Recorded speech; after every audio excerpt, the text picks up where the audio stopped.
I'll show you how it's done. Shazam!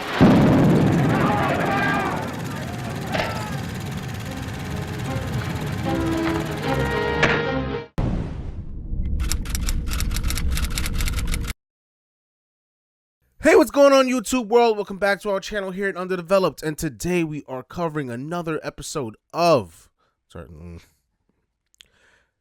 Hey, what's going on?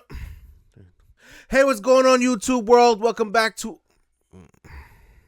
Hey, what's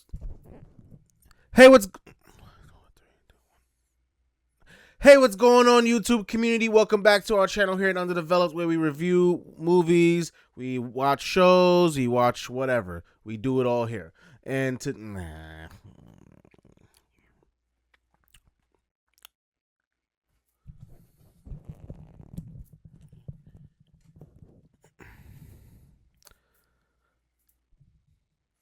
Hey, what's going on, YouTube community? Welcome back to our channel here at Underdeveloped, and today we are covering the Odyssey. Yes, we're finally reviewing this movie. We're a little late with it, but these are hard tickets to swing because I'm a bougie bitch that needs to at least see it in Dolby, if not IMAX. IMAX is like trying to get Knicks tickets right now. It's just really hard. I want to see this, of course, in Lincoln Square, 70 millimeter, the giant one, like one of the best screens in the world, biggest screens in the world. Biggest screen in the country, definitely. Yeah, definitely in North America at least. Well, I think like the Sphere is pretty big, whatever. But yeah, like I want to see it in that theater, and it's impossible to get those tickets. Those tickets are booked up like 3 a.m., 8 a.m. in the morning. Like why? Who even comes out to the movies this time? It's like they all trying to see this shit, which is good. I mean, there's but so much IMAX screens in the world too, so like at least that, you know, that's big. But it's like what, 20 something like that. It's not a lot. So yeah, it's a very small amount. Of course, it's hard to get those kind of tickets. Like if you want to see standard, I mean, it's not a problem. But if you want to see this shit in standard, I mean, nah, man, this movie was filmed from beginning to end in 70 millimeter film. Yeah. You want the biggest screen possible for exactly. And that's the first time to ever be shot in that kind of IMAX. All through. Yeah, the entire way. Because it's so loud. Because it's like, you know, when you run film in when you run film through the perforator, when you run the film through the mag at like, you know, 24 frames per second, you know, especially, or even faster, you know, like if you try to do 100 frames per second or whatever, it makes it really loud. And that's just 32 millimeter film, you know, like 35 millimeter films, like the standard traditional film size. Yes. So, like, you know, little breakdown film, you know what I mean? You have, like, the perforators. Those are, like, the little sprockets, little holes that you see on the side of the film. If you see the film, those are perfs. It's like a 35 is like a 3 perf, you know. And I think this is, like, bigger than that, of course. This is, like, 70 millimeter. I forgot how much perfs that is, but it's bigger. You know, it's, like, a much bigger frame. Yeah. So, you know, like, running that, you know, through, like, it will be extremely loud. You know what I'm saying? Like, it's gonna make a sound, and sometimes like it could be low enough where it's fine, but like shit like this big, you know, like film this big is it's gonna be loud as fuck. So what Christopher Nolan did, they created a freaking contraption. I forgot exactly what it is, like a cover to put over the film camera to suppress the sound. So it's like this big giant thing, this big giant black thing over the film camera. You know what I mean? The whole time, you know, so that's the only way he could shoot it. You know what I mean? Like, because if you're like, especially if you're like in a quiet scene, a quiet interior, running this loud ass camera, you know what I mean? Because film cameras are loud, especially something as big as 70 millimeter. That's a fact. And the faster you run it, you know what I mean, per second, I mean, the louder it's gonna be. Like shit, if you run like a 35, like a 100 frames per second, that shit is gonna be like. You know what I mean? So like, and that's 35 millimeters. So imagine running even a 70 millimeter at like regular 30 frames, 25 frames per second. 24 frames per second. You know, the traditional one. It also 23.97 whatever. 20 frames per second. Even that is gonna be super loud because it's so much film going through. You know what I mean? Yeah. Past the film plane, like it's loud. It's loud as fuck, dude. There it is. You know, so that's how he's able to so I think this is the first time that was ever even invented You know what I mean? Was for this movie. Entirely possible. I haven't heard of that. Yeah, I've never heard that at all. You know what I mean? So I'm pretty sure what I heard is that Christopher Nolan got this made for this movie, and that's the first time it's ever been done. Because it makes sense, because it's the first time a movie has been shot entirely on IMAX. Yeah. Usually they're only partially shot, if at all. Yeah. Which is cool, you know. But anyways, this is the Odyssey, based off of I'm now just starting to read it, but I decided to read the Iliad first because it's the precursor to the Odyssey. And this is kind of a dick in that, but more of a dick. But anyways, so I'm trying to read that now because this movie inspired me to read it, and of course, this is the Odyssey, that famous adaptation of the famous novel after the Iliad, which is the Trojan War. It covers, the whole thing with Agamemnon and his wife Helen of Troy getting basically TYB'd by the Prince of Troy, and then him saying fuck that and starting the whole war. But the Odyssey covers like what happens with Odysseus after the Trojan War, which is mostly covered in the Iliad, the 10-year war. And then this is the next 10 years after the war. 7 years. Was 7 years or 10 years? It's 7 years on Calypso's Island. Okay, so at 10 years total. Yeah, it's 10 years total. Okay, so so the war itself is 10 years, and it's like the 10 years after that 10-year war. Yeah. Recovering, basically, on his way to get back home. I think that's how the numbers work. Yeah. So he's essentially gone from his home, Ithaca, for 20 years in total. Yes. Like his son has grown up, within this time, Telemachus. And and this, of course, is directed by Christopher Nolan. This is the next project that he wanted to do after Oppenheimer. He said he wanted to do the Odyssey, and he did it. First, they were saying this was a vampire movie, because of being super secret about it.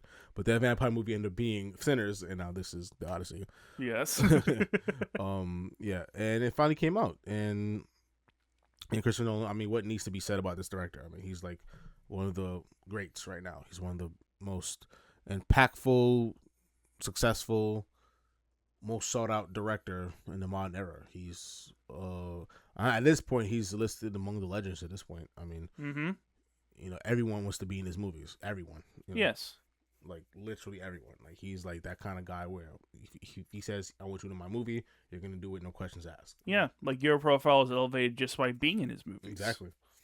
I mean, shit. Famous people that already has a career still wants to be in his freaking movies. Yeah, like a lot of these people are already famous. Like Matt Damon was saying that he was trying to take a break from acting, but only if Nolan calls him up, and that's what happened. And he said, "Oh, well, sorry." Mm-hmm. You know what I mean? Like, so yeah, that's just the impact this guy has. I mean, he's made an impact on me. I mean, his movies made me want to be in the movies because the movies that inspired me the most were Batman Begins and The Dark Knight.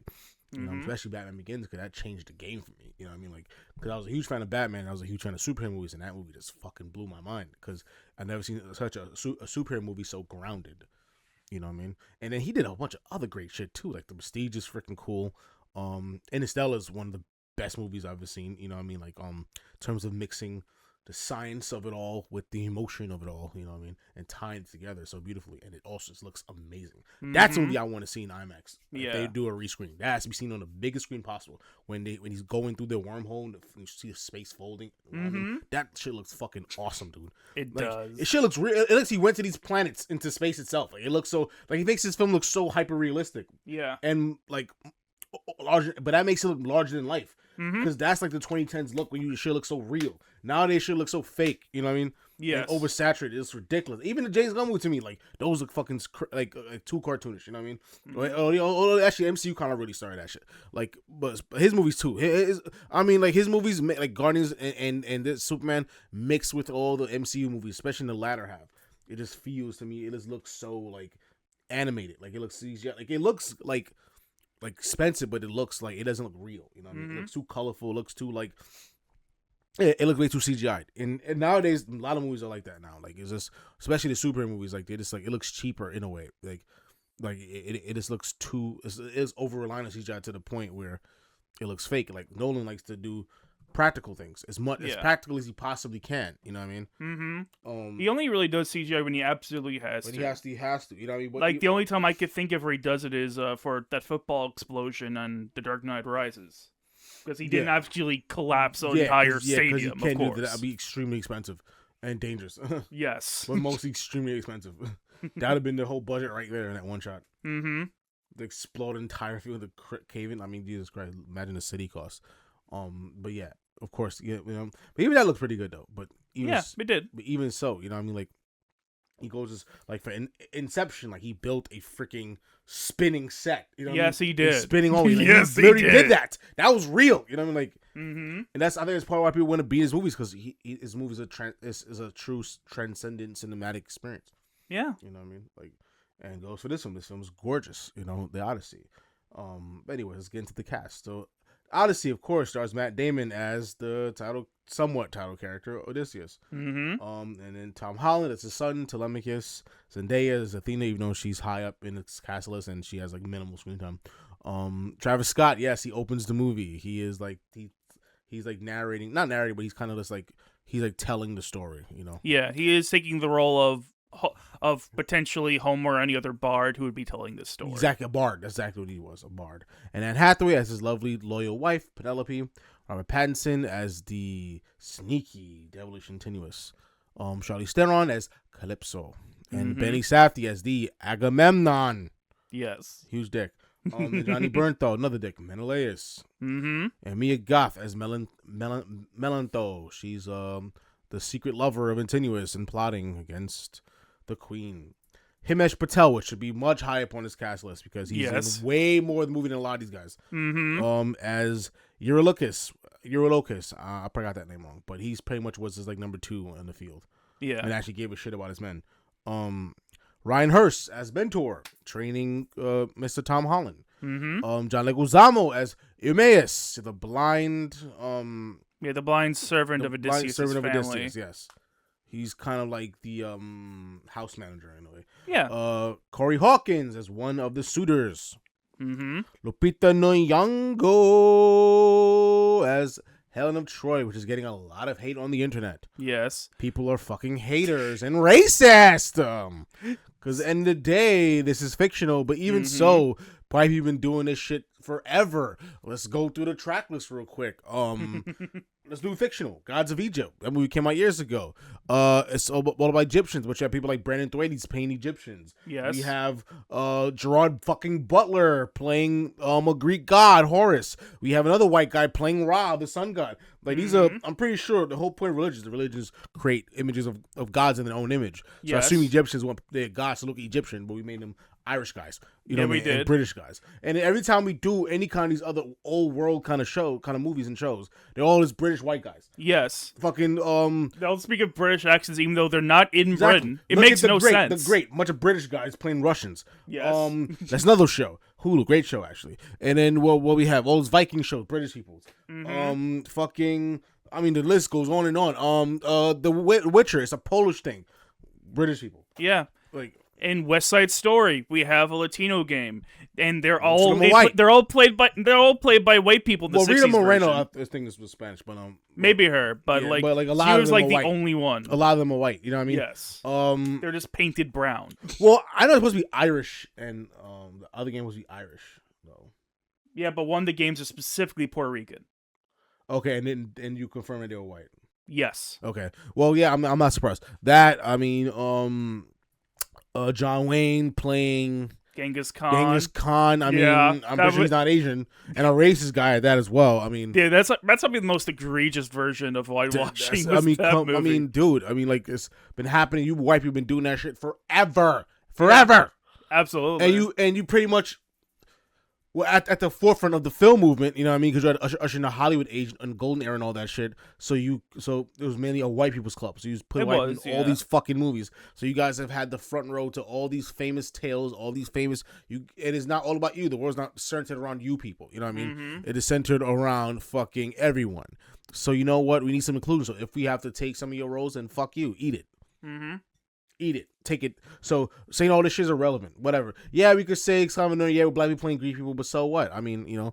Yeah. And also there's even like it's told in like certain tales that like the Greeks admired how the black people looked. You know, they were powerful and beautiful. You know what I mean? Like so it was like saying like some of them were like the most beautiful people in the world. You know what I mean? So it was like to me it's like, yeah, back then she would be. You were trained to look at white people like Charlize Theron, Scarlett Johansson, whatever. and Hathaway, which are pretty women. You know what I mean? To be like, you know what I mean? Because if you casted any of these other white women in the cast as Helen of Troy, you wouldn't have been mad at it. Yeah. No one been saying shit like there's like how no one's saying shit about Matt Damon as Odysseus. Man is not Greek. A fucking Irish Boston dude. You know what I mean? Playing like Odysseus. None of these people look Greek. Well, Hamish Patel looks a little ancient Greeky, but that's about it. Yeah, that's the only one that's kind of somewhat. You know what I mean? Yeah. No one else in this cast looks Greek. It doesn't matter if the Lupita Nyong'o is black or that Elliot Page is trans. It doesn't matter. There's another one he's bitching about. Fucking Elliot Page, which actually delivered one of his best performances I've ever seen in any role. Honestly, this is probably the best performance I've ever seen from him. Yeah, I mean Juno was really good. I mean Juno was a classic growing up. Kitty Pryde was just a pretty much forgettable role. I always forget he was Kitty Pryde. Yeah. that I remember Juno, I remember Inception, I remember Umbrella Academy. None of those are all fine performances. Yeah. This is like the only one I really think is like really good. He hasn't really been in roles that really did much. Yeah, because like his characters, because like in Inception, that character is like blah. Most of the characters in that movie are just kind of whatever. Yeah, I mean, the whole one was really plot hard. You know, I mean, it's plot heavy. The only real character in that movie was Leo. Yeah, really. Yeah, Leo, and I guess a little bit of Joseph Gordon-Levitt and Tom Hardy. A little bit. Yeah, Joe's gonna have been anything in a while. I'm surprised he wasn't in a movie like this. Mm-hmm. At this point, might as well. Yeah, could have been rolling here for him. He was Tom Hardy. I'm surprised. Could have been a good role. Suppose, yeah. I mean, I don't see why not. It's just something that he could have played. Yeah. Well, he's kind of really rocking with Benny Safdie these days. Mm-hmm. Yeah. Charlize Theron is good, but I mean, that would have been my first thought as Calypso, if I'm being honest. Mm-hmm. Actually, I look at what it did Zendaya as Calypso. That would have made sense too. Yeah, that would have been my vibe. Even Helen of Troy, I think she could. She's beautiful too. I mean, I could see crashing ships for her.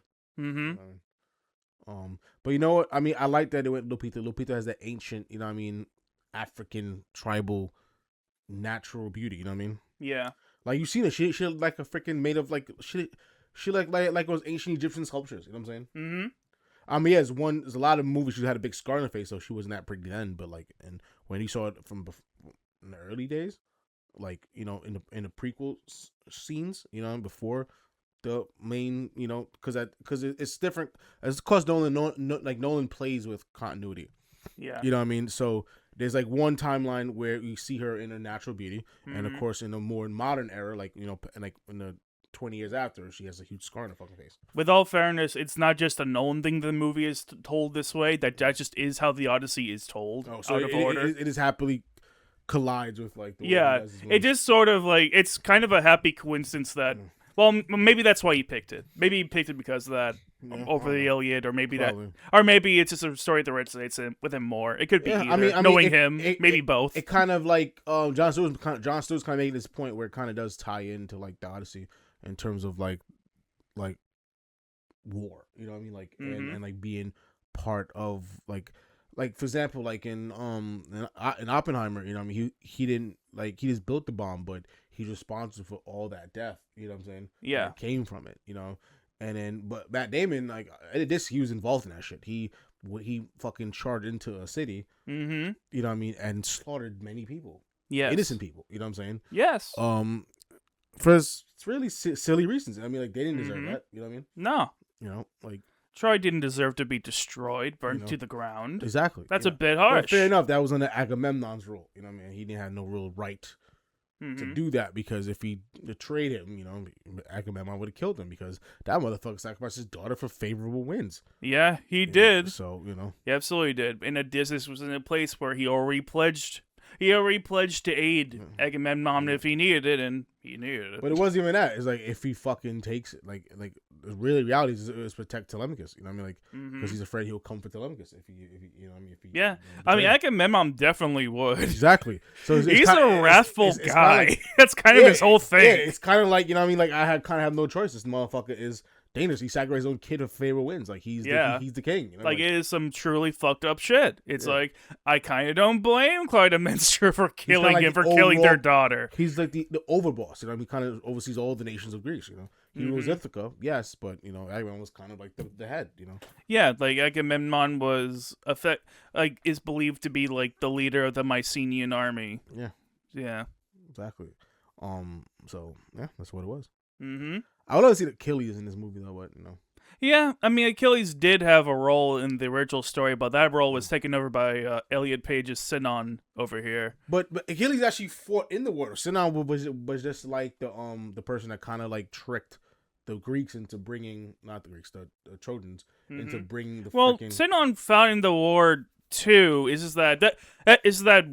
Again, Sinon isn't a character that's originally from the Odyssey, but it was inserted into the Odyssey via the Roman poets Virgil's Aeneid, along with many other people who are inserted. Yeah, which proves that it again is all bullshit. Yeah, and basically, or at least definitely fibbed. But going back to my point, he retconned the story so that Sinon was always there. So Sinon was absolutely fighting the whole 10 years of the war. Fair enough. It's a 10-year war, so you're not going to cover every single person. Well, yeah. And even then, like. Most of the books we have of most of the epic poems we have of the Trojan cycle is gone. The epic cycle. Wait, so Achilles was initially the person that tricked the Trojans to bring in the No, horse? Achilles was initially the person that Odysseus talks to in the underworld. Wait, Achilles died? Yeah, he dies in the Trojan War. Yes, he does. Okay. It's a very famous story where he gets shot in the ankle by Paris and dies. Unfortunately, we should see Troy. Ugh. Yeah, I mean, in a lot of ways, that's the prequel to this movie. You know what I mean? Yeah. So we kind of have to see it. Mm-hmm. Honestly, I would love him to do a rendition of Troy first, and then do the Odyssey personally. Yeah, that would have been cool. Because he could remake that shit way better. Yeah, absolutely. It is a much bigger book. That could have been really dope. It's called the Iliad. You know, I've been fired. Well, even then, you would have to take things that are not. If you wanted like the full story of Troy, you would also have to take things that are not in the Iliad. Because remember, the Iliad starts at year 9 of the conflict. The other books we have that we used to have covering the first 8 years have been lost to history. So we just have the Iliad and not the 8 prequels that come before it. Well, no, I'm sorry. I think there's 8 total, including the Iliad and the Odyssey. Wait, so but there's like I thought Iliad was the first book. It's the first book that we have. Yes. So these are ancient books that haven't even like. Yeah, they were likely transcribed by the scribes back when they were like a thing. Like so, these books were literally written back in the old days. Well, yes, and that's why they're not really preserved anymore because with the rise of Christianity, there really wasn't a desire to preserve that many of these old mythological stories. I mean, like these have to predate the Bible. Yeah, by far. Because these absolutely do. Because like by the time the Trojan War supposedly took place, that would have been like 3,000 years ago, roughly. So, yeah. So yeah, a lot of that shit was lost because Christians were not interested in preserving it until the Renaissance happened, when people suddenly had a desire to go back to the old stuff again. Anyways, let's do this. All right. Yeah, we're just talking about the epic cycle, how most of that was lost. Exactly. Yeah, that was just pretty cool. Like I didn't know that is like well, I mean, I guess Shakespeare, but that's like way after. Yeah, that's way later. That's like I didn't know that thousands of years later. So this must be like one of the most important books ever. Because I'm like, what other books are like from this era that are still preserved to this day? Not a lot. Yeah, and even then, most of what we do have is fragmented and incomplete. Hell, even this book is way later, and this is still incomplete because Virgil died before he could finish it. So basically, Christianity just said, "Fuck that. We're not worried about all these old ass books." Yeah, they're like, we don't believe any of this stuff. We believe in the one true God and all that, in His one Son and all that jazz. And so we're just not gonna bother really preserving these anymore. But Greek mythology is preserved though, so I'm like. Yeah, and most of what we do have that's preserved from Greek mythology, which again, very incomplete, is thanks to the Islamic scholars of the Islamic Golden Age. So what was ever available to them is most of what has been preserved in that big gap of time where the Europeans weren't doing their fucking job. I mean, but Christianity is just like another word for like Islam, essentially, because all it's kind of the same religion. It isn't like yeah, the first... Islam is like the sequel to Christianity, effectively. Yeah, but Christianity is not the first. Christianity is not the first monotheistic religion, though. Yeah, but it is the first monolithic religion to take control over the Greek, over most of Europe. I didn't know that. I thought it was Islam. I thought that's the whole point of the Moors. They went to Europe and they colonized all the fucking... and that happens in the Renaissance, like 1500 or like 1200, 1500 or so. Like that's late Middle Ages, early Renaissance era. So that's after? Dude, we're talking BC times with the Greeks. Yeah, but the Moors is BC times too. No, the fuck they're not. They're not? They're like 1200 AD. That's way later. Wait, so when was the era of Mansa Musa? Mansa Musa was also like in the ADs very firmly. So Christianity, what came before? Yes, Christianity comes. Islam is the sequel to Christianity. Wait, but Christianity isn't the first one. That's Judaism. Yes, but again, that's not in Greece. That's not not in so Rome. Christianity was the first one to move to Greece. Yes. And in Europe. Okay. Yes, because European. Because this is European. Yes. So then Christianity is migrated west from there. Well, yeah. Because Christianity dominates over here in this region. Yeah. Islam is bigger. Technically, it is bigger technically, but Christianity is more relevant in the Western world, in countries in Europe and the Americas. So I guess the Islam efforts by the Moors kind of faded over time, because the whole point of the Moors was that they converted out of Europe, and Spain, to Islam. And the then the Reconquista happened in Spain and Portugal got their land back. Oh, that's what that was about. Yes. Cool. I mean, Nick is very educated on history. He reads this shit for fun. And he actually read the Odyssey and the Iliad. I didn't. I'm now starting to get into it. Because the movie interested me so much. I like it a lot that I kind of want. I'm letting him borrow my copies. Yes, I'm actually reading his copies right now, and I try to get some time. I mean, I'm reading a little bit of it, but I work very long hours, so I'm trying to piece in some time here. And I'll read like that too. Like, I mean, I read like graphic novels and shit like that. I've read some books, but and I heard that there's nothing I don't know was that it's like a curriculum to be. Like you kind of it's a curriculum to read like the Odyssey or the Iliad. Yeah, you know what I mean. And I was talking to someone from work just yesterday, and she was saying that for her college there was like a required reading for English class. I mean, not really for me. It's been some Dickens for me. Madame Bovary was one when I took English 101 my first year of college. Yeah, I read things like Mice and Men Speak. But never really any never really. I mean, I heard of the Odyssey shit like that, but it wasn't at least for me, it wasn't required reading a curriculum. But yeah, it's cool that it is. It definitely some Shakespeare for sure. That's definitely Hamlet is in that. Yeah, Romeo and Juliet. So very common ones. Very common ones as well. Like that is what I've done more Shakespeare, Dickens. I don't know if we did Oscar Wilde, but I know my schools never did Oscar Wilde. Yeah, but shit like that. That's kind of what we covered, especially Shakespeare. Definitely a lot of Shakespeare. Yeah, I think everyone goes through Shakespeare at least a lot of Shakespeare for me. I think that's a shared experience among us all. All my literature classes, English classes, definitely read a lot of Shakespeare. Damn, I'm trying to remember the different Shakespeares because it's more than just the Romeo and Juliet and Hamlet. Yeah, there's also Macbeth. We knew Macbeth, but I did I know Macbeth, but we didn't do that though. We did 12 nights, some shit like that. Are you thinking of A Midsummer Night's Dream? Midsummer Night's Dream, yeah. Midsummer Night's Dream. There could come another one. It's based off what She's the Man was based off of. Was that much? Is that much? Oh, wait, no. Is that The Taming of the Shrew? No. But that was another required reading. Yeah. Also, Much Ado About Nothing. Much Ado About Nothing. That's a big one. She's the Man based off of. 12th Night, yeah. It is 12th Night. I actually haven't read that one. 12th Night, yeah, that was another one. You know what I mean? So it's but yeah, not really the Odyssey though. Or the Iliad, so that's cool. Yeah. For me, I read passages of it in in middle school. Yeah. I read a little more. I read like actual chapters of it in like high school, and then like in college, I had like a course that was mostly about Greek mythology. So those were required readings for that. You know, it actually was someone on the internet actually like translated the original Greek. Mm-hmm. Which was really cool. Which is very not easy to do, given how old the Greek language is and how much Greek has changed since that. Yeah, exactly. There's so much different like pronunciations, like yeah. of Greek words, and so much different translations. Because I know you're well aware of how much English has changed. Yeah, of course. Dude. And English is a much newer language than Greek. The old English, you can't even fucking understand that shit. Yeah, and it's even worse with Greek because ancient Greek is way Yeah, older. it's way older. I mean, but that's not one of the oldest languages, though. There's definitely languages older than like Sumerian and shit like that. Yeah, there's definitely languages older than Greek, but Greek is a very, very old language. Yeah. So were the original Greeks white? No. I mean, they probably won't look like Himesh, right? Yeah, I mean, hell, the only Greek actor I can name off the top of my head is Jason Mantzoukas.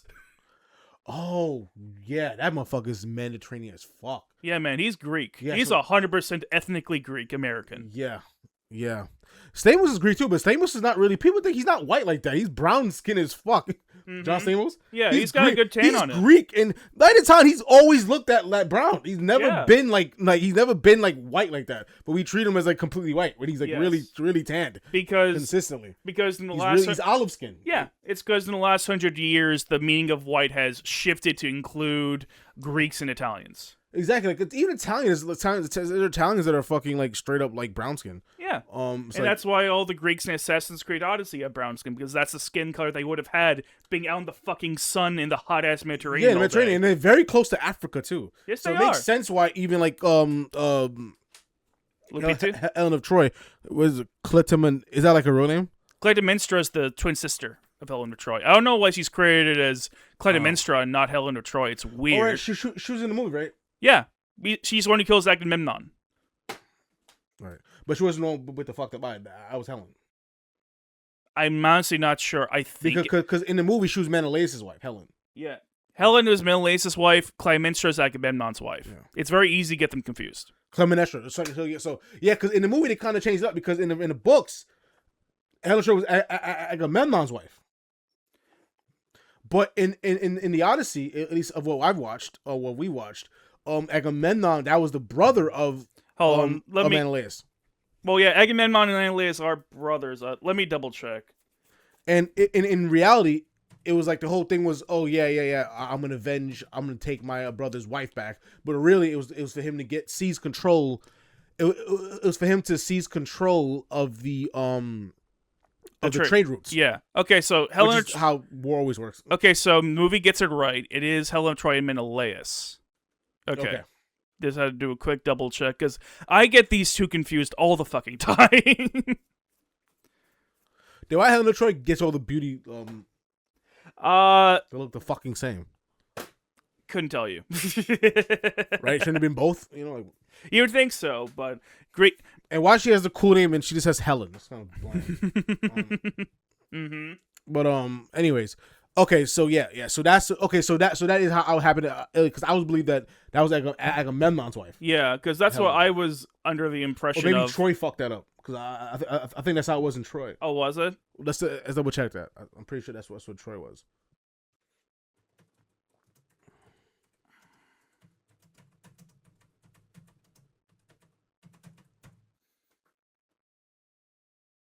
No, Menelaus. Okay. No, okay. Yeah. All right, so that's something that we just messed up. So that's Clytemnestra. Okay, cool. Mm-hmm. All right, yeah. So that's pretty much what it was. It's really about getting power and wealth.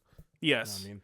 Which makes sense because historians say that if the Trojan War did happen, that's likely the more logical reason as to why it actually happened. It's always just fight over that trade routes, oil. Yeah. You know what I mean? Like then, the typicals. History back then was often including mythological things because this was back in time before we told history to tell history. It was more history told to tell stories, if anything. Yeah. Like the first history book we have isn't until way later. Like the history of the Peloponnesian War, which is like hundreds of years after the time that the Iliad or Odyssey would have taken place. And this is the very first history book ever. Oh, so this is like the... So it was like the oldest book ever? History book. History book. Okay, so it's the oldest book ever. That's probably the Epic of Gilgamesh, maybe. That's the recorded books. Okay. Mm-hmm. Of Gilgamesh. Yeah. Because the Epic of Gilgamesh is... Well, the Epic of... Everyone rips off the Epic of Gilgamesh. I mean, African societies have existed way before ancient Greece, so to me it's like, why do they have... Oh, I guess because they had like the most, like the first advanced civilization in terms of this kind of shit, like writing and like making books and stories. Greeks and... a lot of the Bronze Age civilizations had all that. Is that a lot of that was lost because most of those civilizations burnt to the fucking ground. Oh, okay, so a lot of our people's shit is like kind of just toasted, basically. Yeah. If we had shit like that. Yeah, especially... I mean, that definitely was a thing, because like because we do know that like Mesopotamia and like the Indus River Valley and all these other civilizations, they all likely had their own forms of writing and stuff. We just don't always know because any records of them just didn't survive for the most part. 460 BC, but that's not that old though, right? Because BC's in reverse. Yeah. That's 400 years. That's hundreds of years after the Iliad and Odyssey, and also hundreds of years after this. Oh, it's after the Odyssey. That's why I said. Oh, I thought you said 100 years before. No, this is a couple centuries after the Iliad and Odyssey. This is firmly Iron Age Greece, unlike the Iliad and Odyssey, which would have taken place in the late Bronze Age. Yeah, actually, yeah, it was like around the end of the Bronze Age. Yes. Yeah. Much of the period describes the Peloponnesian Wars, the only source that survives the validity of his reports and justice of his perceptions have been cause of controversy among scholars for centuries. Certainly he used historical knowledge to construct analysis of the experts of the composed.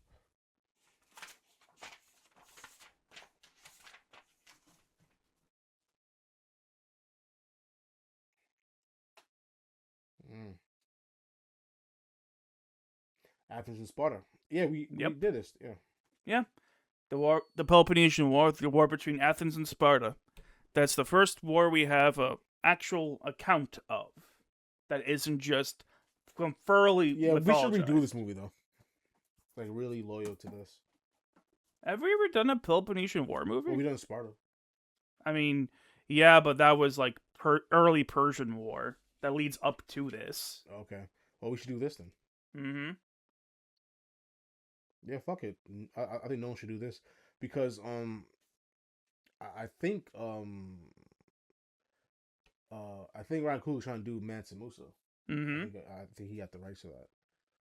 I don't think you need rights for Mansa Musa. It's figure right. Well, I guess not rights, but like I guess he claimed to. Yeah, he might have option to script for it. Yeah, I think option to script for that. Yeah. But then I heard he also trying to do like a rom-com, so I don't know how those two are going to coincide. I think he's doing Mansa Musa. I heard that years ago that he got, he was aiming to do that. Mm-hmm. Which I think, because something I want to do low-key, because no one really has done it, really. Not to that level. Yeah, we really haven't had a big-budget Mansa Musa movie. Actually, I don't think we've had any real Mansa Musa movie. I think he's been portrayed in some movies, but like not really his own movie. Mm-hmm. Like the richest man ever to exist, a black man, Africa ran the Moors. Even the movie bought the Moors themselves. Like that's like a I mean, it's a society that lasted for a very long time, but going to Europe and colonizing like Spanish like that into Islam. Yep. You know what I mean? Yeah. A lot of people don't know that we kind of we pretty much created Islam. You know what I mean? Like we're one of the reasons behind Islam. Because like a lot of slaves, a lot of Africans that went to that got stolen from Africa and traded. You know what I mean? That were in the slave trade. They were Islam. Yeah. Makes sense. Islam was firmly established by that point. Yeah, and, like they eat pork and shit like that. We eat fish. Like we were pescatarians. Mm-hmm. Yeah, very commonly so. That's interesting. Yeah. Anyways, let's get back to the movie. All right. So the Odyssey. I mean, this is not a spoiler heavy kind of movie. I mean, we all kind of know. If you know the story, you know the story. You've had 3,000 years to read this book, people. Yeah. Relax. 1,000 years, buddy. Yeah, so yeah, basically we're kind of ready to discuss this. It's about pretty much. I mean, do you want to give a quick breakdown of the Iliad and the Odyssey? Sure, I can give you a quick breakdown. I let the person actually read the books entirely. No. Yeah, I'll give you a quick breakdown over all we know of what leads into it, which won't take long. So long ago in the ancient Greece, before ancient Greece, the Mycenaeans of the late Bronze Age, the story begins when a mortal king falls in love with a sea nymph, which of course leads to a wedding in which most of the gods are invited, except for Eris, who takes this really personally for some reason and decides to make a very public and dramatic entrance onto the wedding she was invited to that most of the gods very much were present at. And she throws her golden apple of discord onto the ground angrily and stomping away, with the golden apple being engraved to the fairest. So now, 3 guys fight over this apple, being Hera, Athena, and the prince, Aphrodite. Aphrodite. Oh, the gods. Yeah, they all fight for it, and then Zeus is like, I don't want to deal with all this. So he sends Hermes over to give the apple to someone and have that person pick. And that person was the Prince Paris of Troy. Paris, yeah. So the 3 guys all come to him with bribes, trying to get the apple from him, and Paris ends up picking Aphrodite, and Paris ends up giving the apple to Aphrodite, who promises the love of the most beautiful woman in the world. So then Aphrodite just straight up kidnaps Helen of Troy from her husband Menelaus over in Sparta, and she just takes her over to Troy, where now they can now fall in love. He's like, now kiss. And of course, Menelaus and Agamemnon, they do not take this well, especially Agamemnon, who makes this whole situation about him somehow. And he assembles all the great armies of the Greek city-states that made up the Mycenaean people, and they all went on a voyage overseas to go burn Troy to the ground. And that is a big oversimplification of what's relevant to actually the Odyssey, because a lot of what happens in the Iliad actually isn't relevant to this. Even the sacking of Troy doesn't actually happen in the Iliad. That's something we see in flashback in the Odyssey. So, of course, that leads us to our main story, where Odysseus, after going through all the ordeals of the Iliad, of the deaths of Paris and Achilles and all those other great figures, is now just tired. He wants to go home with his men, but he doesn't want to go home the same route as Agamemnon, because Agamemnon's a dick and ruins the vibes. Man even killed his own daughter as a sacrifice for favorable winds. So now that Odysseus is going this separate path, he and his men are all going from various different situations, one island after the next, one new hazard after another, which ultimately leads to Odysseus landing on Calypso's island for 7 years until he finally can make his way back home to his wife and kid, who are surrounded by these evil suitors who want to take over Ithaca. I mean, evil stretched. They more like Disney bullies. You know what I mean? Mm-hmm. They're kind of people that kind of make fun of the slow kid. You know what I mean? And like try to do wedgies in the fucking hallway. Yeah, that's kind of how they are. And to this, I mean, he's a dick, but I mean, he wasn't really that wrong. I mean, they did need a king. The king was going for like decades.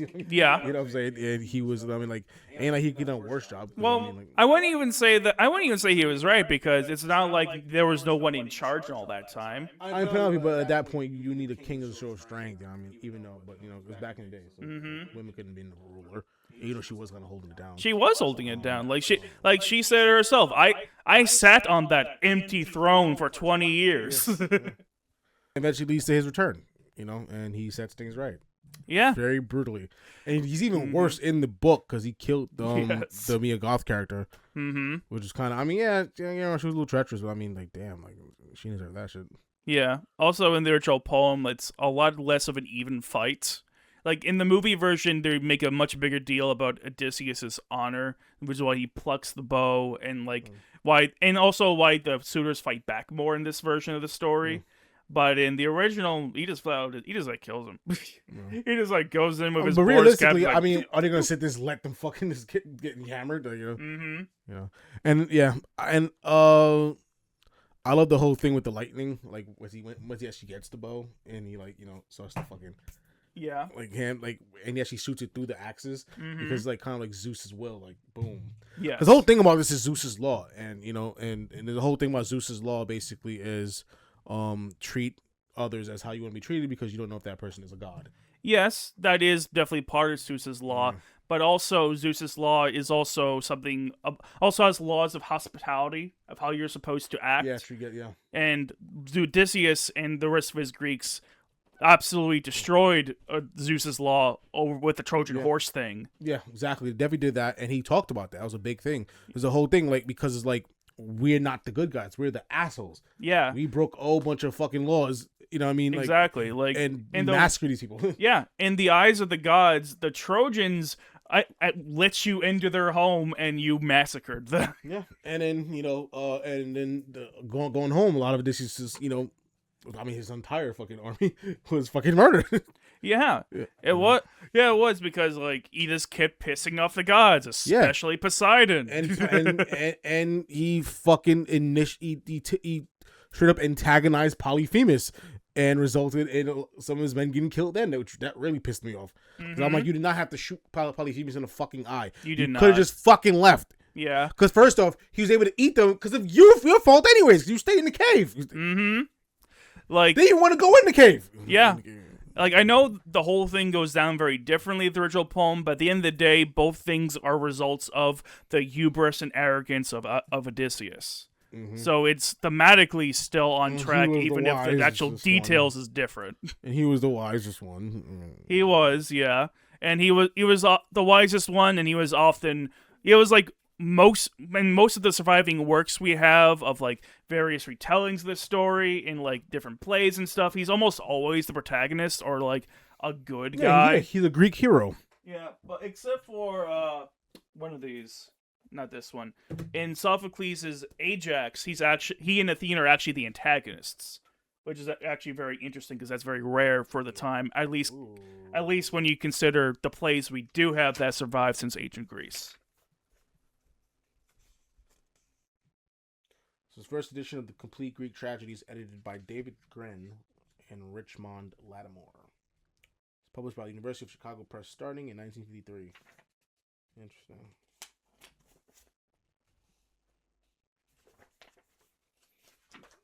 It's really interesting to preserve these stories. Yeah, because that play is like 2,500 years old or something like that. Odysseus, I have always seen and marked you, stalking to pounce upon your enemies. And now by the tent of Ajax, when he keeps last station upon the shore, I find you busy tracing and scanning these fresh tracks of history printed on the sand. But technically, Homer wrote all these, right? Or not wrote, but he told all these in a poem, right? Well, I mean, the Iliad and the Odyssey he told. But all the stories, okay, so people took from that and built upon that. Well, this is written by Sophocles, and it's by the big old Sophocles on the top. But this is still taking from the characters that Homer. Yeah, which, again, there's no real consensus as to who Homer was, if Homer even was a collection real. Of people talking shit. Well, it almost certainly was to an extent, because keep in mind, like, the old story of Homer is that he was this blind poet who memorized all these great stories of the Trojan War. But in reality, there was like several hundred years where no one really read or wrote anything. So although this was often done through oral tradition, that the stories would be retold from over and over again. So we do not know if Homer is referring to the person who originally came up with these stories, the type of person who would tell these stories, or the first person who wrote these stories down. Okay, so Homer's the one that wrote all this shit based off of the stories that was told throughout the last 100 years. I just said we do not know if that's the case or not. It's entirely possible. But that's what you're saying right now, is that he could be recounting stories that was been told for the last 100-something years. Yeah, he could be, but we don't know for a fact if that's even true, or if he's the first one who told it, and everyone else just took his name, or if all the bards were just called Homers, or we don't know any of that shit. So that's what I'm saying. So all these essentially motherfuckers talking in bars, like these bards. Mm-hmm. It's just like this recount, kind of like that motherfucker in One Piece, like he's telling stories and fibbing in line and shit. Like people like that that's telling these amazing stories, and this motherfucker recounted a lot of these stories in these books, thus like the Iliad, the Odyssey, etc. Yeah, right. Which again, we do not know if we don't know if Homer is referring to the person who actually wrote it down at hundreds of years after the story started getting told, or if he was the person who originally told it for the first time, or if all the bards who told these stories were called Homers. So it could have been any of these three. So someone wrote the Odyssey and put the name Homer in it, basically. as a person who initially orated these stories. Unless Homer is the person who actually wrote it down years after the fact. I keep saying we don't know, dude. We can't ask for an answer, but we don't have one to give you. I'm just trying to make sense of what you're saying. Okay, so basically we just don't. It's almost like these books just came, and we don't really know who wrote it or how it was really came about. Yes, we just know that these stories were told orally. Yeah, we know they were told orally, and we know that more people who told them orally would tell the stories different, and that by the time they eventually did get written down, there were like dozens of different authors for both these books. They almost certainly were not all. The Iliad and the Odyssey were not written by any individual person, and they most certainly did not write both books together. It's kind of like those stories from the Bible. It's different people writing stories down. Yes, that is the historical consensus as the most likely aspect of how those are written. Okay. Just like the Bible. Cool. Nice to know. Makes sense when you get books that old. You know, yeah. And unlike books like the ones I have in front of you, which these are all written by people we can actually confirm. We know who Sophocles was. We know who Thucydides was. We know who Virgil was. Fun fact, the Virgil who wrote this book is the same Virgil that meets Dante in Dante's Inferno. Ooh, that's another one I want to read. It's from the poem. Mm-hmm. Wait, who wrote Dante's Inferno? Dante did. Oh, I thought I was recounting Dante's experience. Well, no. Dante is straight up a dude who wrote fan fiction of meeting all of his favorite authors in the afterlife. I hope when Dante's Inferno was like the seven circles of hell and shit. That's the Inferno. That's the first third of the Divine Trilogy, Divine Comedy. Okay. And then he goes to the middle place. I'm forgetting the name of Limbo or whatever it is. Sure. And then finally he goes up to heaven in the third one. But he does. Yeah, cool. Like he goes through all of them, and because it's like a trilogy of stories. Dante's Inferno is just the first one. I want to read that one. Yeah, I just knew about Dante's Inferno. Mm-hmm. Cool. Most people do. It's fine. All right, so what's the other ones called?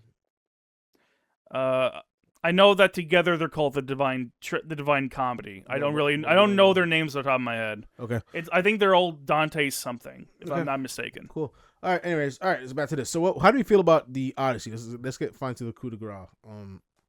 I'm a big fan of it. Like, I'm not always the biggest Nolan fan. I often feel like a lot of his works lack soul. Like the biggest example of this being Tenet. That one definitely lacks soul. I mean, what's his best movie? Yeah, but next to Interstellar, I think this has a really strong emotional core. Like this is one of the few Nolan movies that really, really strikes me. I really like the changes made. I think it reframes the Odyssey from more of a modern moral standpoint than like an ancient moral viewpoint, which would have had very different ideas as what good and bad were. But now now looking through a more modern lens, we're able to see, hey, a lot of the shit that happened was pretty fucked up, and that Odysseus would most likely feel guilt about these things. And we are able to explore this through a lot of different little things, especially with the flashbacks to Troy, and also all the scenes with Sinon, the character added in by Virgil. Yeah.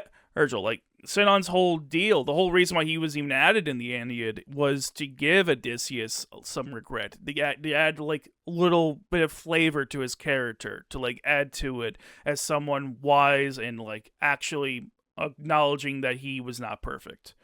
And I thought Elliot Page killed it. I thought this whole cast was solid. There really isn't a dud in the bunch. John Leguizamo was great as always, but this is arguably one of his best roles.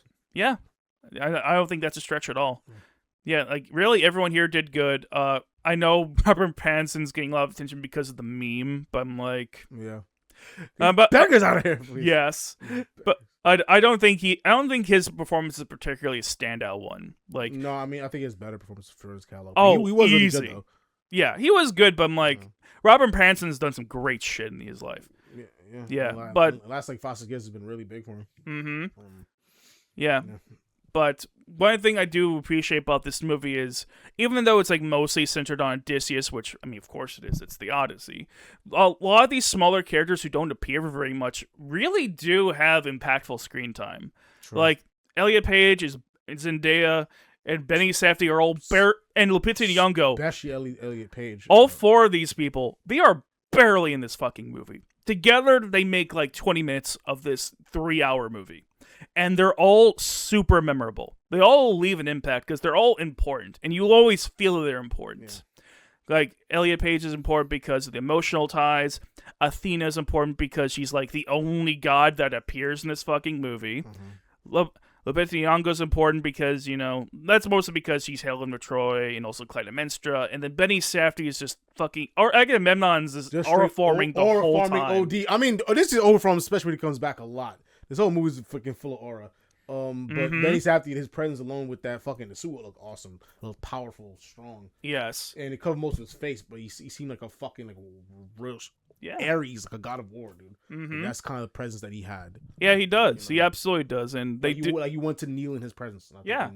Like, we never get a clean look at his face. Like, in Trojan, when fucking, in Troy, when fucking, like, when they opened, after they invaded and they opened up the fucking gates, and you saw him walking in amongst the crew, he just aura farming 100%. He's walking. Yeah. Everyone's charging through, and he's just walking with his fucking armor on. It was straight up some Darth Vader shit. Words! And it was Empire shit. It was like... Which, honestly, I think that really works for Agamemnon. Interpreting him as, like, an ancient Greek Darth Vader is honestly genius. Yeah, that was really fun. Yeah. This whole movie is just, like, it's just a damn good time. Just, like, great effects, great everything. They built a 60-foot fucking puppet for the Cyclops. Yeah, that was... 60 Polyphemus looks fucking awesome, dude. I'm barely 6 foot. This thing is 10 times my height. Yeah, they built that shit. Yes, they did. They did under $250 million budget. Yeah. Which they need $400 million like a fucking Marvel movie. Like fucking $500 million. Yeah, it's like, what the fuck are you guys spending that money on? Like, fucking shit. Fucking Jesus Christ. Excuse me. Like, this movie was $250 million, and fucking Martin Scorsese's movie, yes, I know exactly which one you're talking about too. Killers of the Flower Moon. Killers of the Flower Moon literally like was like pretty much around the same budget. Yeah. And this is about Indians in Oklahoma in what like the 30s, some shit. Like you kidding me? Like yeah. Because Leo and De Niro require those big ass fucking paychecks. Was it 30s? Actually, let me show. It could have been earlier than that. No, it definitely wasn't earlier than that. It was like... It was 30s? I'm pretty sure it was 30s. Let's double check that. It definitely isn't before the 20s. Definitely isn't. 1920s Oklahoma. Okay. Yeah, it's 1920s. All right. Yeah. So 1920s. You know what I mean? Like yeah, it's a period piece about Indians in the 1920s getting screwed over by their husbands. I mean, like really, you need like $200 million to film that? I mean, you fucking kidding me? Hell, like honestly, he did not need that much money. DiCaprio and De Niro do not need that much money. Yeah, fucking DiCaprio got paid $40 million. I would have told Leo, I love you, but fuck you. I'm not paying $40 million. I know, right? Kiss my ass. That's why you couldn't beat a movie like this, because this quote be fucking insane. Like it would be. Cause look how much because these guys' quotes must be high. Like Matt Damon, Zendaya, Holland, Pattinson.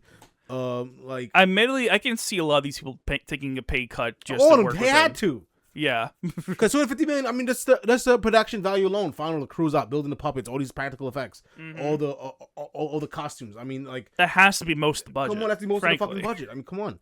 There's not a lot of room to hire these people. Fine, fair enough. Like, why these movies are so expensive? Because these VFX departments are like 400 people. Yeah, that's why those like in the whole age. And you're not even exaggerating. I'm not. I work on sets like these VFX departments. I mean, you could look at these Marvel movies and stay at the end and to the credit scenes, and you see the VFX departments. It's like a whole list of people. There's hundreds of people coming alone. and coming and coming it's like, and coming. In fucking Avatar, was like 700 people in those VFX departments. Dude. Yeah, 700 people.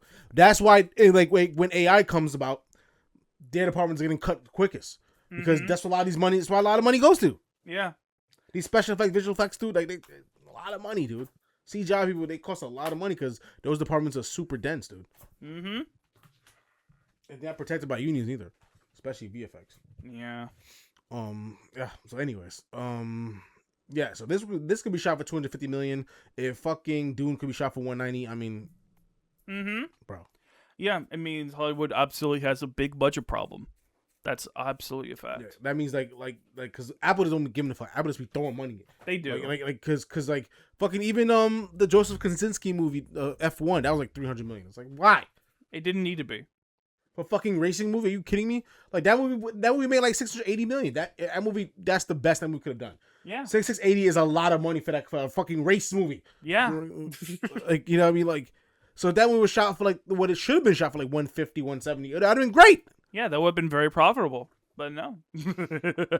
Lucky the marketing probably wasn't that dense, so they probably didn't spend a lot of money on marketing. That is true. It's not like so they could have made. It's not like this movie, which has a lot of marketing. Because the theaters take about half of the fucking gross, at least after the first couple of weeks. Mm-hmm. It's like 10% like the first week or two, and then once it goes like the next month or two. Yeah. I know they make it killing off for Michael because Michael still is in the fucking theaters, bro. Mm-hmm. Yeah. And yes, it is. And I think Prada 2 is finally out though. But both those movies made a lot of money, and Obsession is still doing his works right now too. Yes, it is. Because that's now in the 400 mils, and yeah. Backroom was like 360. It's like the most profitable A24 movie ever. Mm-hmm. You know, which is great. It's great. It's a good gift film. This is like one of the biggest gifts of film in a while. Yeah, and I'm pretty sure really I'm pretty sure one of those animations hit like Toy Story's already almost at $1 billion. Yeah, not surprising. Yeah, which is I'm not shocked at all. I would have saw it in theaters, but I have to rewatch the other one, so we're gonna do that for the channel. Mm-hmm. Sure. I haven't rewatched them since I was a kid. I only saw the first two growing up, and I've already forgot those. Yeah, same. I mostly remember the first one. I barely remember two. The only animation film that really stuck with me growing up was Madagascar, Incredibles, Finding Nemo, to a certain degree, and Lion King. Mainly the Lion King and Incredibles and Ratatouille. Ratatouille's like one of my favorite movies of all time. I was about to say, like, of course, Ratatouille was one of your favorites. Yeah, like Ratatouille and Madagascar are some of my favorite movies of all time. Mm-hmm. Madagascar is very unappreciated. That's an excellent. The characters and the mix of characters are fucking amazing. Like, I remember liking Madagascar. This is great. I don't remember a ton of what happened. The sequel's okay. I mean, it's a very simple plot. Essentially, fucking so you have these four zoo animals. You have Ben Stiller playing Alex the Lion. Alex the Lion is this. He's a cocky showboating celebrity. You know what I mean? Like, people go to see him. He's the main attraction. Raw. And then Marty's like the dreamer. You know what I mean? He has dreams of going beyond the zoo. You know what I mean? And Melman is just the giraffe played by David Schwimmer. He's just full of anxiety and his own bunch of meds. And then you have fucking. I remember there was a zebra. And I want to say hippo. I was Marty. Played by Chris Rock, the Dreamer. And then you have Jada Pinkett Smith playing Will's wife, playing the hippo Gloria. And Gloria, she just mad, chill, cool, laid back. You know what I mean?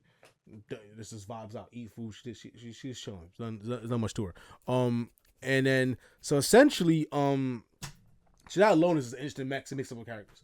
Four distinct personalities working together. That's already awesome. That alone is the story right there. And then of course Melman, because then you have the penguins. They were talking about going the fuck out and going to Antarctica and going to the wild. You know what I mean? Because they belong outside the walls of the zoo. But Alex like, yo, I'm a king here.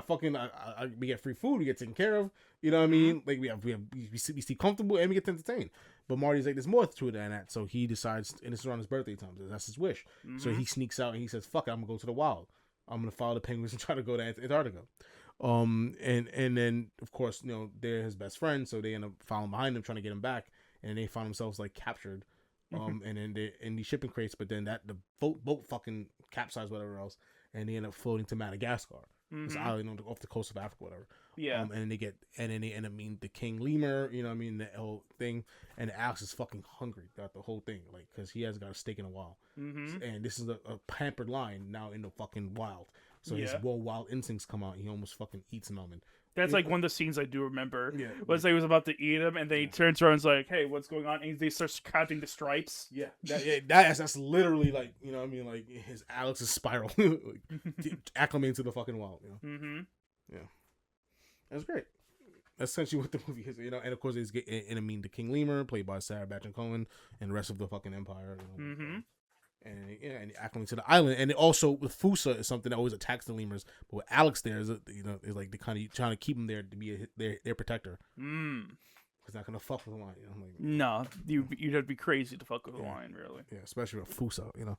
Yeah. That's pretty much the movie. The movie's awesome. The movie's fucking great. The sequels are okay. But like I know Bernie Mac plays his father. Oh, really? Airbend's little father in the sequel. Yeah, because then they make it back to Africa. And it's cool, but yeah. And the third one was them like in Europe, joining the circus. Yeah. I mean, it's fun contest, but it's like to me, honestly, the first one's like really where it hits. Mm-hmm. For me. Yeah, I don't think I ever see anyone talking about the sequels like at all. I mean, it was done well. It's just Yeah. But then you have The Incredibles, just my classic growing up, and Ratatouille. Just oh my god, have you seen Ratatouille? No. You should watch it. Oh, we can probably watch it for the channel. That's one of the best movies ever made. This Chef Kiss, probably the best animation film ever. It's awesome, dude. It's really good. I mean, you're aware of the concept, right? Yeah, I'm aware of what it's about. Yeah. It's fucking great. Like, who thought a rat chef? You know what I mean? Mm-hmm. But it's more. Of course, it's more deeper than that, and it's great character arcs. It's just great. It's great. It's great. Mm-hmm. Especially as a kid, it's magical. Excellent song. Anyways, back to this. So, my thoughts on this movie. This movie's excellent. I mean, it's great. Mm-hmm. It combines like Nolan's it combines Nolan's penchant for these massive stories, larger than life, high scale, high concept, mixed in with like emotion. But this even leads more to the emotion because this is more of a retelling. It's not his original story, like how he would do for like Inception or even Tenet. Like those are like Tenet is really high concept, but Tenet doesn't really have a lot of personal connection going to it. Dunkirk is really a war epic. You know what I mean? Recounting the war and what it's like to be in that war. At least one specific moment in it. But well, I guess. And then like to me, when I watched this, it felt like a fucking just a war. I was watching a war happening in real time. At least a portion of it. And so that was like easy one of the movies that I didn't really enjoy it. It wasn't my thing. Yeah. That's probably my least favorite Nolan movie. Yeah, it's probably my least favorite too. Tenet being second. Yes. But that's Tenet was high concept, but not enough. You know what I mean? It didn't. But the characters were so flat. Yeah, I'll say this. It is pretty flat characters. It wasn't that interesting. I'll be honest. Yeah. But I do need to give it another chance though. Mm-hmm. And in Inception, that had emotion, but that was really a high concept, high plot movie. You know, the little emotion we have is mostly centered on Leo. Yeah, and Marion Cotillard, character. His wife. Yes. That's like when the movie really hits that, emotional center. And Estella is one of his best because that was high concept, high budget, but then a lot of the movie was tied to love. You know what I mean? Yeah. I think Interstellar is great. Yeah, so that's what really makes the movie great. It is about the high concept tesseract and playing with time and gravity and relativity. It really is, trying to save the Earth from fucking coming just a vast dune of nothingness. But but it really is, it's a story about love, like love's setting the test of time, and that pretty much anchoring him, getting him back to his daughter, in a very emotional scene. It built up to that emotion. This movie too built up to the scene where he finally comes back and he reveals himself, and he gets his wife back and his son meets for the first time. It was a real emotional moment, and I felt the movie was basically a whole journey to get back to that love. You know what I mean? Because a big part of this movie was his love with Penelope. A real genuine love. Yes. The idea of her thinking about remarrying made her slap the shit out of him. You know what I mean? Like that's real love that isn't portrayed in this day and age of cynicism. And everyone's out for themselves. You know what I mean? Like real selfless love, holding it down for 20 years. You know what I mean? While he fights this war that he doesn't really want to fight. You know what I mean? Yeah. And then 10-year Odyssey to get back home after a 10-year war. He's gone 20 years. The son never even met his father. You know what I mean? But he's known his father's this great hero, and the mother's waiting for him. So it's like, and even though he doesn't know him, he's like trying to hold it down for him. You know what I mean? Trying to prove himself, trying to keep everything at bay, keep all the suitors at bay. You know what I mean? So to get his return back, his whole life is basically for his father's return. You know what I mean? And I think that, and then so when you finally get that moment when he pets the dog, you know what I mean? That's when waiting for him for 20. Even the dog is waiting for him for 20 years. You know what I mean? It's worth it. The whole point of the movie to me is making that return feel worth it, earned. And he did that, and I think that's why this movie's fucking awesome. I completely agree. And then you have fucking thank you. And then you have fucking awesome scenes like the Polyphemus scene, That looked really realistic because of puppet, of course, and the design is just interesting. So just in other renditions in other movies, it just looks weak. You know what I mean? But of course, that was like, older days where you don't have like design and visual effects wasn't that deep yet. Can't do what you could do now. And the fact that he went and built a 60-foot puppet is just amazing. Like, yeah. I mean, like he's the only one that really would do that. Instead of just going CGI, easy could have been an easy CGI monster. It probably wouldn't look as good, but the textures look so fucking real. Yeah. But then one of my favorite sequences is the Hades sequence with Sinon. That performance was great. Oh, that alone should give her a fucking Oscar, even though it was like one real powerful scene. It was great. Yeah. It was a whole fucking, even with Agamemnon, like all those, like the way he even portrayed, like they always rise from the dirt and they're all like blackened versions of themselves. That was fucking awesome and creative, dude. It was. That was really good. That was really fucking good. And Matt Damon killed it. I felt he did his thing.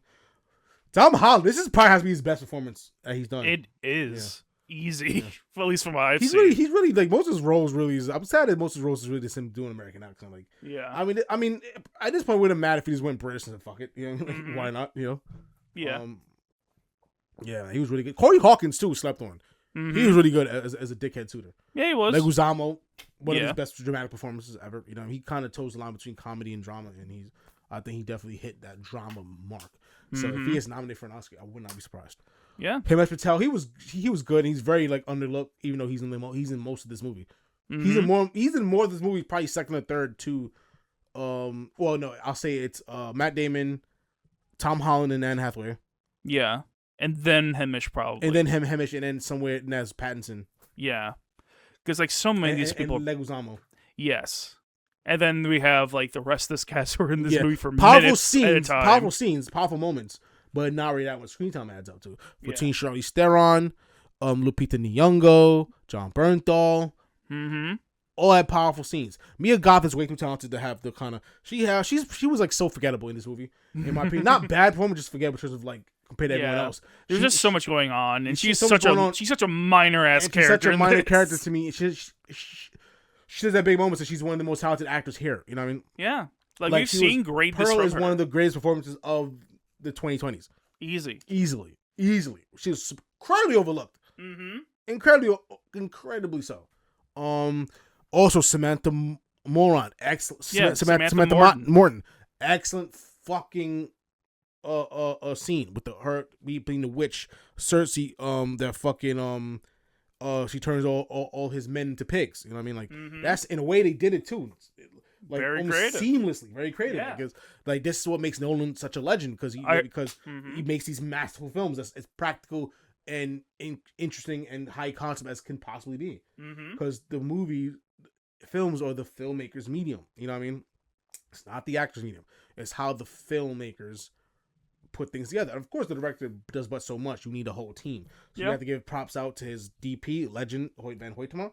You have to give props out to the production designer, the costume designer, the visual effects, the sound design, people who build the SFX, the people who actually build these effects. You know what I mean? That builds these fucking builds the fucking puppet. You know what I mean? Like all this for making such a fucking team sport. It's not a one person. You know what I mean? That's so true. We see the camera work, we see the lighting, we see the actors. You know what I mean? A lot of times, because we see the actor, that's what we're watching. We just look at them.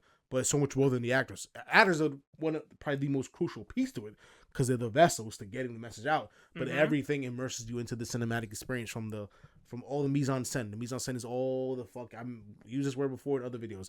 It's all everything that we see, from the costumes to the props to the set, the overall set design, to the way things are painted, the way things are looked, to the framing, the framing, even to the blocking, even, and that's all grip, gaff, and the DP.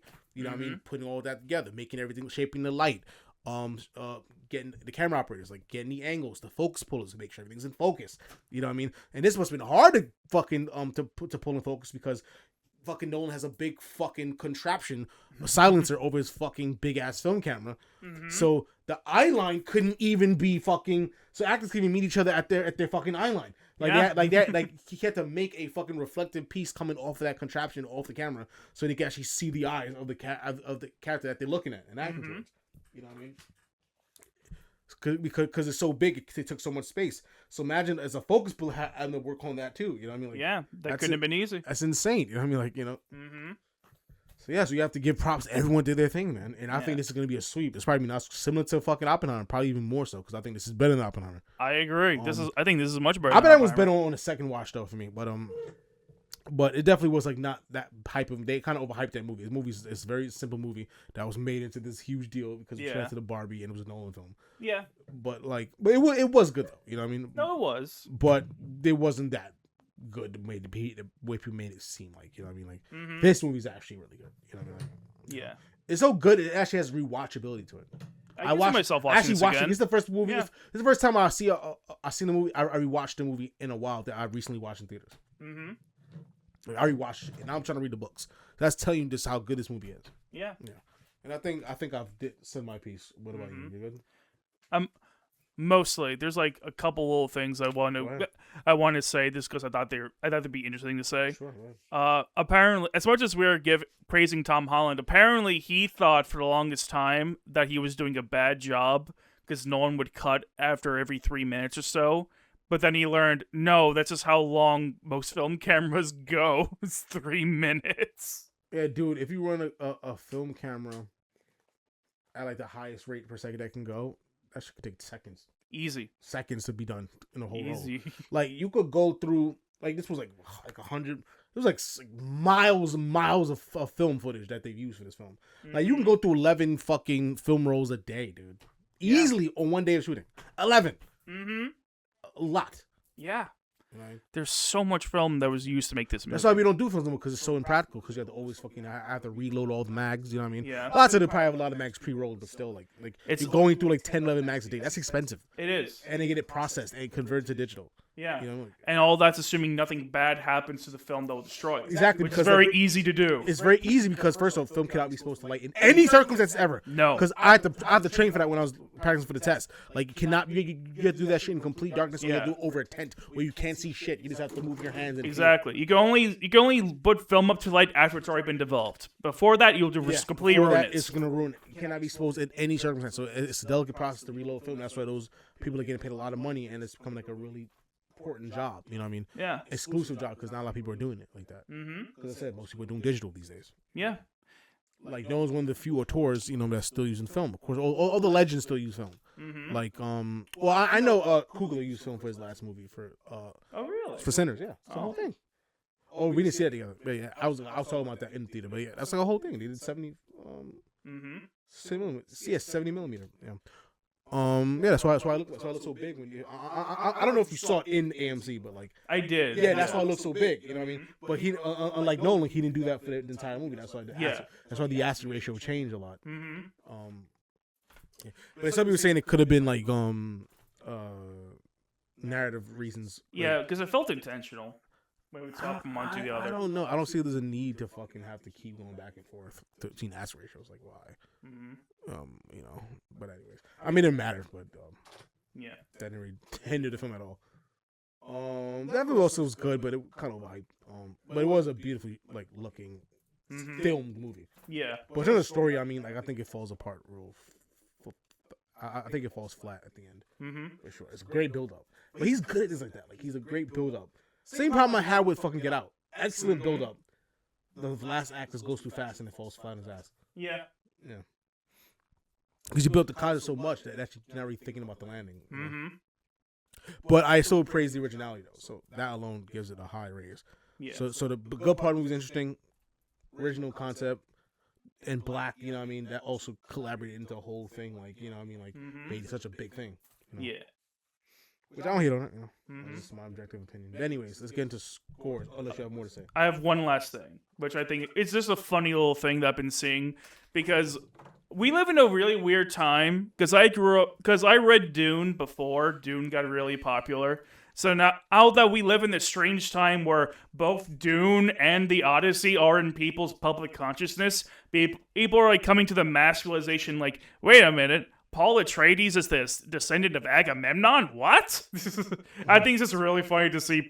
As someone who has known this forever, it is like not. You just didn't even care about it. He's like, wait, you say Paul Atreides is from the lineage of Agamemnon? Yes, he is. Yes, he is. That's a real thing. That's a real ass thing. How? It's written in Dune that he's from. that the Atreides family goes back to Agamemnon. Well, I guess they're all from the original Earth, but then of course, dude is basically just pretty much they left Earth and colony on the planets, right? Yes, and the Atreides are very much Greek coded, so absolutely makes sense. So how far in the future is Dune? Very. Like what? If you calculate thousands years? of many thousands of years in the future, like at least 10,000 years. Oh, so we think way like century, like 9 centuries, like millennia away. From now. Many millennia away. Okay, so we're like millennia from them even now. Yes. Okay, so it'll be like what 10,000 and it'll be 10,250 some shit. Something like that. 10,000 AD. Some shit, something like that. Wow, that's good because a lot of future movies are mostly distant futures, not so distant futures, and it's so much big changes. Yeah. But I appreciate that actually did like an actual serious time jump. Mm-hmm. Yeah, massive time jump. Okay, and that makes sense. That's like so long ago. That's cool. I didn't know that. Yeah. I've been getting those movies in the same year. Mm-hmm. Yeah, kind of crazy to think. And now people are I didn't see a lot of people online like, wait, what? I just think it's funny. I know that's really great. I mean, it's good is that these old stories are coming back to the public consciousness because Mm-hmm. So that's another good byproduct of this movie. Yeah. Admittedly, Dune is not nearly as old of a story, but still an old story. Yeah, an old story, but definitely way, like, relatively modernish. Yeah. I mean, it's from the 60s. It's not crazy old. Yeah.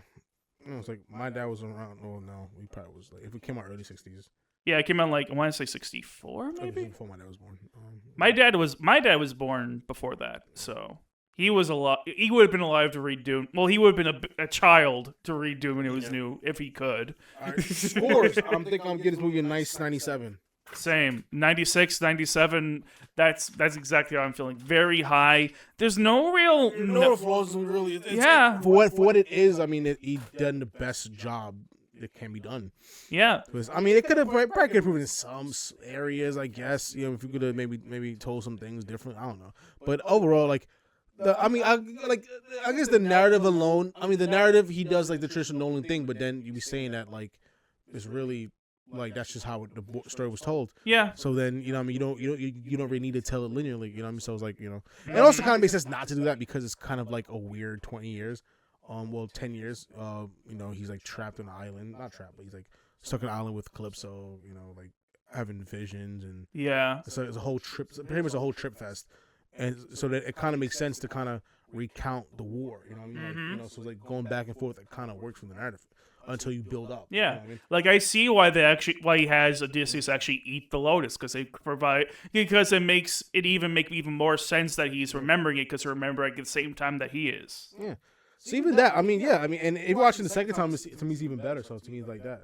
And 97 is pretty shit. Yeah, even like maybe 98. I mean, it's really real. Really yeah, the only reason this isn't a flat 100 is because I'd like to see an extended cut, please. Yeah, I mean, 100. It's 3 hours, but it feels like it's half. I've never given the movie 100. The closest I would give is like a Dark Knight's like a 99. Mm-hmm. Yeah, and I know there's like actual holes to poke in the Dark Knight to a certain degree, but when the strengths outweighs weaknesses by such a far margin, it doesn't really matter. Mm-hmm. Yeah. That was great though. This is a good movie. This is probably my number one. Honestly, it might be mine too. So far, it is really fucking good. Probably number one. If it's not, it's because it's close. Because like Send Help was really great too. Send Help, very different kind of movie, but that was fucking awesome, dude. Honestly, we've had a lot of great movies this year. Yeah, we had Send Help, we had Project Hail Mary, we had I Love Boosters, really fantastic movies. I was really good. I would have put that number one, but that's probably making my top 10. I have to rewatch that, but it's making my top 10 somewhere. So far, and there's other movies I'm thinking about right now. I think are pretty good too. But this is definitely easily among the top 2. Easy. Yeah, really good shit. Because I personally really love Send Help. Send Help was fantastic. Amazing. It was great. And we that you wouldn't think it was gonna be that great, and then it was. No, it didn't look like anything special. It knows what it is, and it's great at what it does. And fucking what's her face, Rachel McAdams kills it. She does. She's so good. She deserves an Oscar, but of course, with a film like that, she will not get it. Of course not. God forbid. God forbid. A genre film gets credit. Almost never happens. Because she kind of carries that movie on her back, dude. Oh, she absolutely does. If it wasn't does. for her, and movie would not been as good. No. She crushes it, dude. She does. Like the guy who played, like the other guy, like he's pretty good too. Dylan O'Brien, like, yeah, she's great. They're not as good though, but it's made for her to shine, not him. Yes, she's the star. Exactly. She has all the personality, all the big moments. Yeah. He's really just receiving what's happening. Really. Yeah. He's an unwilling participant. Mm-hmm. That's kind of his role. But he has moments too. But it's definitely like that movie's good, dude. That deserves a lot more credit, personally. That's a fact. Yeah. That movie should make a lot of money. That's a real fun experience. It's a real fun time. Easily Sam Raimi's best movie in decades. Yeah. If not his best movie. Well, Spider-Man 2 is a classic, but I'm like, well, he give me other films that I've ever... Spider-Man 2 is also... Again, I said it in decades. I didn't say it had to be all his entire career. Yeah, I mean... Spider-Man 2 is more than 20 years ago. It has to be up there, though. Yeah, 22. Yeah, I mean, it has to be up there, though. Mm-hmm. Yeah. I put it up there. I'd say top 3. Yeah, I'm not... I wouldn't put this over Evil Dead 2, but it's definitely next conversation. But I mean, I assume it's really good, because that's definitely one of his iconic films, so... Yeah, Evil Dead 2, Spider-Man 2 because I'm a big fan of the Evil Dead trilogy. You're a big fan of the Spider-Man trilogy.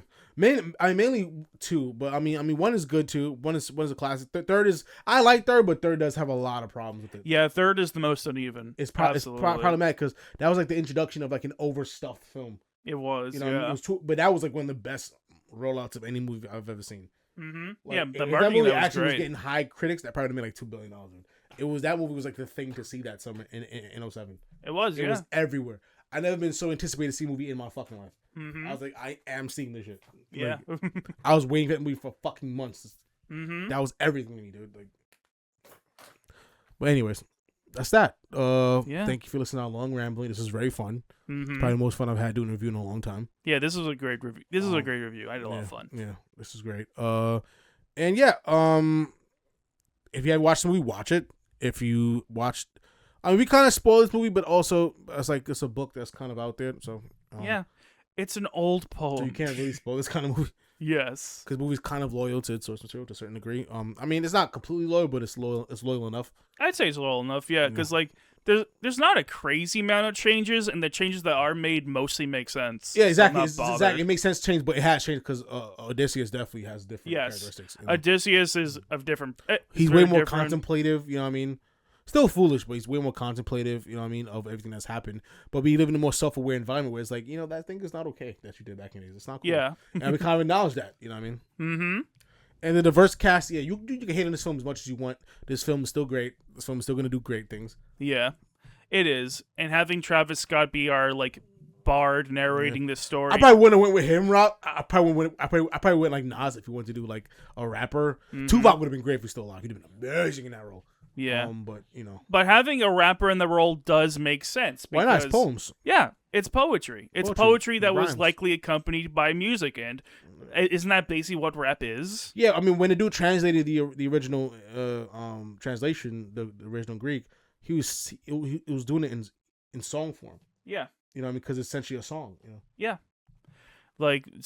poems and songs, they have these meters and these verses and schemes and shit that help make it cohesive, and I'm sure it's probably not nearly as musical as the ancient Greek was, but modern translators do try their best to try and maintain that as much as they can. Yeah. All right. Anyways, I think it's time to go, guys. Yeah. Catch you next video. Stay tuned for other reactions and reviews. Like and subscribe, y'all. Like and subscribe, guys. Please. Yeah. Now that's the review I wanted.